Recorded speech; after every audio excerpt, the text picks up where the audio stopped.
நீங்க இந்த தொகுதியினுடைய வரிசையை கவனித்தோன்னு சொன்னா, அவர் கடவுள் எதிர்ப்பை தொடங்குவதற்கு முன்பாகவே பெண் விடுதலைக்கான குரல்களை தொடங்கிவிட்டார். இன்னும் சொல்லப்போனா பெண் விடுதலை குரல் அப்படிங்கப்பதான் அவர் மத எதிர்ப்புங்கிறது அவருக்கு ஆழப்பட்டுக்கிட்டு போன இடம் எதுன்னு பார்த்தா எனக்கு வந்து அது பெண் விடுதலை என்பதாக தான் அடையாளமாகின்றது. அதாவது சாதி எதிர்ப்பு, சாதி கொடுமை எதிர்ப்பு அப்படிங்கிறதும் அவர் எடுத்துக்கிட்ட ஒரு விஷயம்தான், பெண்ணடிமை எதிர்ப்புங்கிறதும் அவர் எடுத்துக்கிட்ட விஷயம்தான். ஆனால் சாதி கொடுமை எதிர்ப்பு அப்படிங்கிற விஷயத்தில் அவர் நின்று உருவானதை விட பெண்ணடிமை எதிர்ப்புங்கிற விஷயத்தில் இருந்து வரக்கூடிய அவருடைய கட்டுரைகள் வந்து மிக வேகமாக கடவுளையும் இந்த சமூக மதத்தையும் இந்த சமூகத்தையும் தூக்கி எறியக்கூடிய வல்லமை படத்தடையாக இருக்கின்றன. அவருடைய ஒரு கருத்து மிக கடுமையாக விமர்சனத்துக்கு உள்ளாக்கப்பட்ட ஒரே ஒரு கூற்றை மட்டும் நான் சொல்லிவிடை வரலாம்னு நினைக்கிறேன். அதாவது வந்து பெண்கள் பிள்ளை பெறாவிட்டால், பெண்கள் பிள்ளை பெற வேண்டாம் அப்படிங்கிற, பெண்கள் பிள்ளை பெறுவதை கூட வந்து நிறுத்திடலாம் அப்படின்னு அவர் சொல்கின்ற இடங்கள், அவர் எழுதுகின்ற கட்டுரைகள்லாம் கூட இதில் இடம் வருது. அந்த கட்டுரைகள் கூட வாசித்து காமிக்க நேரம் என்னுடைய கருத்தா சொல்லிடுறேன். அந்த கட்டுரைகள்ல அவர் கேட்குற கேள்வி இதுதான். அதாவது நீ ஏன் பெண்ணை இப்படி வச்சிருக்கேன்னு கேட்டா, இப்படி வச்சிருந்தாதான் வாரிசு பெருகும்னு சொல்றேன். கல்யாணம்னு ஒன்று எதுக்கு வச்சிருக்க? அவர் கேட்ட கேள்வி இதுதான். வீட்டுக்கு ஒரு அடுப்பங்கரை, ஒரு ஆம்பளைக்கு ஒரு பொம்பளைன்னு ஏன் வச்சிருக்கேன்னு கேட்டார். இது என்ன, இது விலங்கு, எந்த விலங்கினத்துலையும் எந்த இதுலையும் இல்லாத இந்த சிஸ்டம் உனக்கு மட்டும் என்னதுக்குன்னு கேட்டார். கேட்டோம்னா இவங்க சொன்னாங்க, இல்லை அப்போதான் வம்சம், ஏன் விலங்கெல்லாம் பிள்ளை பற்றி வம்சம் பெருகாமலா இருக்கு, இவன் வந்து கல்யாணம் பண்ணி வீடு வச்சு அடுப்பங்கரை வச்சு சமைச்சு சாப்பிட்டாதான் வம்சம் பெருகுமா, அப்போ மற்ற இனங்கள்லாம் எப்படி வம்சம் பெருகுது? இது அடிப்படையான கேள்வி. கேட்குறவங்களுக்கு இவர் எதிர்கேள்வி, அந்த கேள்வி வந்து கேள்வி அல்ல, எதிர்கேள்வி அப்படிங்கிறத நம்ம வந்து புரிந்து கொண்டு அந்த விஷயத்தை எதிர்கேள்வியாக அவர் கேட்கின்றார். அப்படி பொம்பளை பிள்ளை வரலன்னு சொன்னா பொம்பளைக்கு என்ன நஷ்டம்னு கேட்காரு. இந்த கேள்வியை நீங்க ரொம்ப ஆழமா சிந்திச்சுதான் அந்த விஷயத்தை புரிஞ்சுக்கிறோம். பொம்பளையே நீ இப்படி இருக்கணும்னு சொல்ற ஒரு விஷயத்த நீ ஒருத்தருக்கு திணிக்கும் போது அவர்களுக்கு அதனால் என்ன பலன்னு சொல்ல வேண்டியது நேர்மை.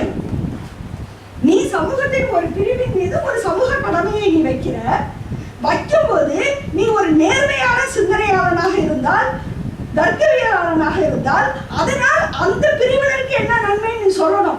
அதைத்தான் பெரியார் கேட்கிறாரு. பொம்பளை பிள்ளை வரலைன்னா பொம்பளைக்கு என்ன நஷ்டம்னு சொல்லுன்னு கேட்கிறாரு. இதை புரிந்து கொள்வதற்கு ஆண்களுக்கு கஷ்டமா இருந்தால் வேறு வழி இல்லை, பெண்களாக இருந்தால் தான் முடியும் அப்படின்னு தான் நம்ம சொல்ல முடியும். இது மிக மிக காத்திரமான நியாயமான ஒரு கேள்வி. வம்ச பெருகல் என்றால் அடுத்து கூட சொல்றாரு, சரி பொம்பளைக்கு நன்மை இல்லை, அடுத்து வந்து மானிட இனம் விருத்தியாகாதுன்னு சொல்றேன் யாரு? இன்னைக்கு நான் என்ன சொல்றேன், இன்னைக்கு இவ்வளவு கஷ்டம் இருக்குன்னு சொல்றேன், இந்த கஷ்டங்கள்லாம் தீரணும்னு சொல்றேன். நீ என்ன சொல்ற, இன்னைக்கு இவ்வளவு கஷ்டப்பட்டாதான் வந்து மானிட வம்சம் விருத்தி ஆகுங்கிற. அதுக்கு நான் என்ன கேட்கிறேன், அப்படி விருத்தி ஆகலைன்னா உனக்கு என்ன நஷ்டம், எனக்கு என்ன நஷ்டம்? இன்னைக்கு இருக்கிறது நம்ம ரெண்டு பேரும், நீ உயிரோட இருக்க, நான் உயிரோட இருக்கேன், நமக்கு என்ன காரியம் நீ சொல்லு அப்படிங்கிற அர்த்தத்தில் அந்த கட்டுரை அமைகின்றது. ஆக அப்படிப்பட்ட மிக மிக யாரும் கேட்க முடியாத, சிந்திக்க முடியாத சிந்தனையினுடைய எல்லைகளை பெரியார் தொட்ட ஆண்டு 1927 29 அப்படிங்கிறது. இன்னும் சுருக்கமாக சொல்லணும் அப்படின்னு சொன்னா, நமக்கு இறுதியில் கிடைத்த பெரியார் உருவான காலகட்டம் 27 to 29 சொன்னா மிக அல்ல. அவருடைய மிக காத்திரமான கருத்துக்கள் அவருக்கே உருவான காலகட்டம், அவரை பெரியாராக உயர்த்திய காலகட்டம் 1927 29 என்பதாக இந்த தொகுதிகளில் இருந்து நமக்கு காண கிடைக்கிறது. வந்திருக்கக்கூடிய நண்பர்கள் தயவு செய்து இதனை உங்கள் வீட்டின் எதிர்காலத்திற்கான, உங்கள் தலைமுறையினருடைய எதிர்காலத்திற்கான அத்தியாவசிய செலவாக கருதி இந்த தொகுதிகளையும் இன்னும் இருக்கக்கூடிய பெரியார் தொடர்பான வரலாற்று ஆவணமான தொகுதிகளையும் உங்கள் வீட்டு நூலகங்களில் வாங்கி வையுங்கள் என்கின்ற வேண்டுகோளையும் உங்கள் முன்னால் வைத்து இந்த வாய்ப்புக்கு நன்றி கூறி விடைபெறுகிறேன். நன்றி, வணக்கம். நன்றி ஓவியா.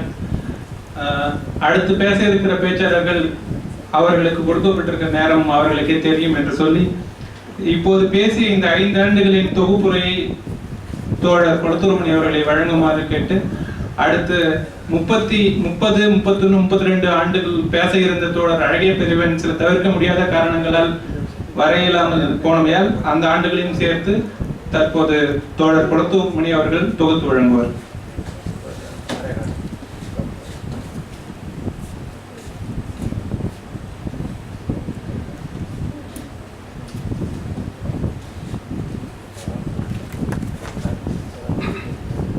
அன்பார்ந்த தோழர்களே, அனைவருக்கும் வணக்கம். இந்த குடியரசு பற்றிய நாங்கள் அதை கொண்டு வந்ததை விட அதை ஒரு அறிமுகப்படுத்துகிற முயற்சி எடுத்துக்கொண்ட கீற்று இணையதள தோழர்களுக்கு என்னுடைய நன்றியை தெரிவித்து சில செய்திகளை சொல்ல விரும்புகிறேன். வரைக்கும் 25, 26, 25லிருந்து 29 வரை முடிந்திருக்கிறது. அதில் நான் சில செய்திகளையும் சொல்லிவிட வேண்டும் என்று கருதுகிறேன். 25ஆம் ஆண்டு தொடங்கி அவர் அந்த குடியரசை தொடங்கிய போது அவர் காங்கிரஸ்காரராக இருந்தார். காங்கிரஸ்காரராக இருந்து தமிழ்நாடு காங்கிரஸ் கமிட்டியின் பொதுச் செயலாளராக இருந்த போதுதான் குடியரசை தொடங்கினார். அவர் நவம்பர் மாதம் 22ஆம் தேதி தான் 25ஆம் ஆண்டில் காங்கிரஸை விட்டு வெளியேறுகிறார். இனி உன்னால மாட்டுக்கும் பயனில்லை, யாருக்கும் பயனில்லை, உங்களோடு இருந்த நேரத்தை வீணாக்க விரும்பவில்லை என்று வெளியேறுகிறார். இந்த காங்கிரஸ்காரராக இருந்த போது அவர் எப்படியெல்லாம் சில செய்திகளை சொல்லியிருக்காருன்னா அதையும் பொருத்தி பார்த்தால் சிலதெல்லாம் தெரியும். நான் சுருக்கமாக 25 மட்டும் அந்த செய்திகளை சொல்லிட்டு அப்புறம் என்னுடைய ஆண்டுக்கு நான் போறேன். 25ஆம் ஆண்டில் ஒரு தேர்தல் நடக்கிறது. 2 தேர்தலை பற்றி சொன்னார். கோவை முனிசிபல் ஓட்டர்களுக்கு, சென்னை எல்லாம் சொல்றாரு. அதில் காங்கிரஸ் தோத்துடுது, கோவையில் பெரும் தோல்வி அடைகிறது. அதை ஆய்வு செய்வதற்காக அவர் போகிறார். போய்விட்டு அவர் எழுதின அறிக்கை ஒன்று அந்த தொகுதியில் இருக்கு. அதை மட்டும் சுருக்கமாக சொல்றேன். பற்ற அந்த வேட்பாளருடைய யோகி இதெல்லாம் எழுதிட்டு சொல்றார். தோல்வி அடைய காரணம் காங்கிரஸ் பிரச்சாரத்தின் ஊழலானது ஜனங்களின் மனதை அவ்வளவு தூரம் மாற்றிவிட்டது. காங்கிரஸ் பிரச்சாரம் இல்லாதிருந்தால் அவர் வெற்றியடைய போதுமான வாய்ப்பு இருப்பதாகவே சொல்லப்படுது.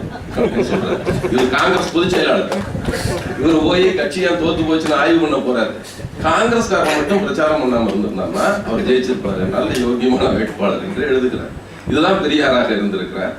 அதே போல அவர் சுயராஜ்ய கட்சியை பற்றி சொல்லுகிற போது அவருடைய அந்த அவர் சொன்னார்ல, அங்கத முறையிலே அந்த எள்ளல் நடை என்பது எல்லாருக்கும் ஒரு அரசியல் திட்டம், ஒரு பொருளாதார திட்டம், ஒரு சமூக திட்டம்லாம் இருக்க வேண்டும். அது சுயராஜ்ய கட்சி ஆரம்பித்திருக்கு. அவர்களுக்கு என்னன்னு சொல்றாரு, உத்தியோகத்தை எல்லாம் தாங்களே கைப்பற்றிக் கொள்ள வேண்டும் என்பதைத்தான் அரசியல் திட்டமாகவும், அதன் சம்பளம் எல்லாம் தமக்கே வர வேண்டும் என்பதுதான் பொருளாதார திட்டமாகவும், அந்த உத்தியோகமும் சம்பளமும் பிராமணராகிய தங்கள் சமுதாயத்திற்கே கிடைக்கப்பட வேண்டும் என்பதுதான் சமூக திட்டமாக வச்சு அந்த கட்சி ஆரம்பிச்சிருக்காங்க. அதெல்லாம் திட்டம் அவருடைய பார்வையில். அதே மாதிரி அவர் 25 அந்த இருந்த போதை கூட அவர் காங்கிரஸ்காரர் காங்கிரஸ் மாநாட்டில் பேசுகிறார். அவர் காரைக்குடி ஜில்லா மாநாட்டில் பேசுகிற போது காங்கிரஸ் சொல்லுகிறார், இந்த உலகமே தொழிலாளர்களுடையது தான். அப்ப காங்கிரஸ் நியாயமா தொழிலாளருடையதா தான் இருக்கணும். ஆனா இப்ப படித்தவன் பணக்காரன் பார்க்கனுடைய காங்கிரஸா இருக்கு, இதை மாத்தி ஆகணும்னு பேசுறாரு. அது இந்த 25ஆம் ஆண்டில் வருகிறது. அப்புறம் இன்னொன்னு, ஒரு விநாயகர் கோயிலை தள்ளி வைக்கணும்னு சொல்றாங்க. 25ஆம் ஆண்டு 6ஆம் மாசம். காங்கிரஸ்காரர் இங்க கோயிலுக்கு பக்கத்திலே மிலிட்டரி ஹோட்டல் வச்சிருக்கு, தள்ளி அங்க கொண்டு வை அப்படின்னு சொல்றான். ஒரு 5 கடை தள்ளி வைக்கிறாங்க கொண்டு போய். சொல்றாரு, இந்த விநாயகருக்கு 50 அடிக்கு அந்த பக்கம் வாசனை வர முடியாதுன்னா அந்த விநாயகரை கொண்டுட்டு போயிடலாம், ஏன் இங்கிருந்து அங்க போனா பேசாம இருந்துட்டு போட்டோம் என்று சொல்லுகிறார். இது 25. அதை அடுத்து 26ஆம் ஆண்டு அதுலதான் விதவா விவாக விளக்கம் என்கிற ஒரு நூலுக்கு முன்னுரை கேட்டு ஒரு முகவரை கேட்டு ஒரு கேட்கிறாங்க. அப்போதுதான் அவர் விதவை மறுமணத்தை பற்றி, அதுல தன்னுடைய தங்கை மகளுக்கு தான் செய்ததெல்லாம் அதெல்லாம் பதிவு செய்கிறார். அதனுடைய மதிப்புரை எழுதுகிற போதுதான் அந்த ஒரு வரலாற்று பதிவை இதில் செய்கிறார். 26ஆம் ஆண்டில் 27 வேகமா போயிட்டு நிறைய செய்திகள் இருப்பதால் 27ஆம் ஆண்டு 26ஆம் ஆண்டிலேயே புரோகிதரை தவிர்த்து வாழ்வியல் சடங்குகளுக்கெல்லாம் அவரை அழைக்காதீர்கள் என்று அப்பொழுதே சில திருமணங்கள் புரோகிதர்களை தவிர்த்து விட்டு, பார்ப்பன புரோகிதரை தவிர்த்து விட்டு தொடங்குகிறார்கள். அது 28ஆம் ஆண்டில் தான் ஒரு முழுமையான ஒரு சுயமரியாதை திருமணம் நடந்ததா சொல்ற. 26லயே நிறைய திருமணம் நடக்குது. ஆம்பூரில், சேலம், தாதாப்பட்டியில், பல இடங்களில், வேலூரில் எல்லாம் நடக்கிறது.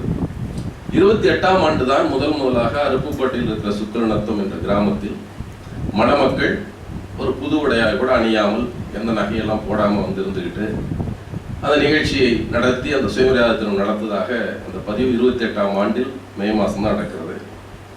அதே போல இந்த ஆண்டில் தான் இந்த சைமன் கமிஷனை பற்றியெல்லாம் சொன்னார்கள். அதெல்லாம் அவர் சொல்லுவார், நல்ல வேளை இந்தியர்கள் நியமிக்கல. மிண்டோ மார்லிக்கு கேட்கல, நீ எப்போது கேட்டியா? மாண்டேக சென்ஸ் கூட வந்தப்போ இந்தியன் யாரும் இல்லை, அப்பெல்லாம் கேட்டியா? இப்போ மட்டும் என்ன கேட்குறேன்? ரவுலட் சட்டம் எழுதுன யாரு? ரவுலட்டு மட்டும் எழுதலாம், குமாரசாமி சாஸ்திரி சேர்த்துட்டு தானே எழுதலாம். நல்லது வந்தால் மட்டும் நீ ஏற்றுக்கிற, கெட்டது வந்த பேசாமல் வாய மூடிட்டு இருக்கிற, என்ன பலன் கிடைச்சிது? அதில் அவன் குடும்பத்துக்கு 4 பேர் ஜட்ஜானா, கொஞ்சம் பேர் பதவிக்கு போனாலும் என்ன குமாரசாமி சாஸ்திரி என்ன ஆச்சு? நான் இதில் சொல்கிறேன், நல்ல வேலையா இந்தியனை யாரும் போட்டிருந்தா பாப்பானை தான் போட்டிருப்பேன். அது எங்களுக்கு இடைஞ்சலாக தான் இருந்திருக்கும். இதற்காக நான் வரவேற்கிறேன்னு அவர் எழுதுகிறதுல அதில் சொல்வதற்கு காரணம், அந்த ராயல் கமிஷன், சைமன் தலைமையில் வந்த ராயல் கமிஷன் தாழ்த்தப்பட்ட மக்களுடைய முன்னேற்றத்திற்கு என்ன செய்ய வேண்டும் என்பதை பற்றி குறிப்பாக ஆய்வதுதான் அதனுடைய நோக்கம். இதுவரை வாய்ப்பில்லாமல் இருந்த சமூக பிரிவுகளுக்கு, அது பெண்களுக்கு கூட பரிந்துரை செய்கிறார். ஒரு இத்தனை 10 இடங்களை கொடுக்க வேண்டும், தேர்தல் நிற்கிறதுக்கெல்லாம் பரிந்துரை செய்கிறார்கள். தாழ்த்தப்பட்டவர்களுக்கு இதெல்லாம் வருது. இதை வரவேற்றவர்கள் இவங்க 2 பேர் தான், பெரியாரும் அம்பேத்கர் தான். மற்றவங்களாம் எதிர்த்தார்கள். இதுல இந்த 28ஆம் ஆண்டில் தான் 27இல் இன்னொன்று சார், அந்த செய்தி போயிட்டு 28ஆம் ஆண்டு இன்னொரு அவருடைய தனிப்பட்ட குணத்திற்காக சொல்லுகிறேன். ஒரு இதுல மறைமலடிகள் அவர்கள் ஒரு கூட்டத்தில் பேசுகிற போது, இந்த நாத்திகன் எல்லாம் உயிரோட உழவரா நீங்களும் பார்த்துட்டு இருக்கிறீங்க பக்தர்கள் என்று பேசியதாக ஒரு செய்தி வருகிறது. அதற்கு குடியரசு அவர் எழுதுறார், நான் கேள்விப்பட்டேன், உண்மையா என்று முழு உண்மையை தெரிந்து கொண்டு அடுத்த வாரம் எழுதுறேங்க. அடுத்த வாரம் ஒன்று எழுதுறார், இன்னும் முழுமையான செய்தி வரல, அதுக்கு அடுத்த வாரம் எழுதலான்னு இருக்கேன், திருப்பி எழுதுறார். அதற்குள்ள அவரிடம் ஒரு கடிதம் வருகிறது. அந்த கடிதத்தை கியாபி விஸ்வநாதர் கொடுத்து அனுப்புறாரு. அந்த கடிதம் இவர் கைக்கு வருவதற்கு முன்னால் திராவிடன் பத்திரிகை ஆசிரியர் கண்ணப்பர் கைக்கு, ஜேஎஸ் கண்ணப்பர் கைக்கு போயிடும். மறைமலடிகள் மன்னிப்பு கடிதம் என்று போட்டு அவர் போட்டுறார். அதற்கு இவர் எழுதுறாரு, நான் எனக்கு அவர் மேல அன்பு, நம்மாடாச்சே, பார்க்க நல்லாதர் ஆயிற்று, ஒரு புலவர் ஒரு அறிஞர் இருக்கிறாரு என்று அதனாலதான் சும்மா சொன்னேன். ஏதாவது இப்படி இல்லை, லேசா ஏதாவது சொல்ல கூட விட்டுருவான்னு நினைச்சேன். அவர் இந்த அளவுக்கு எழுதினாரு சரி. ஆனால் என்னுடைய நண்பர்கள் இந்த மாதிரி போட்டது எனக்கு ரொம்ப சங்கடமா இருக்கு. அதாவது விஸ்வநாதம் பிள்ளை மூலியமாய் கடிதம் தவறாக விநியோகப்பட்டதால் திராவிடனில் மன்னிப்பு கடிதம் என்ற பெயர் கொடுத்து பிரசுரமாக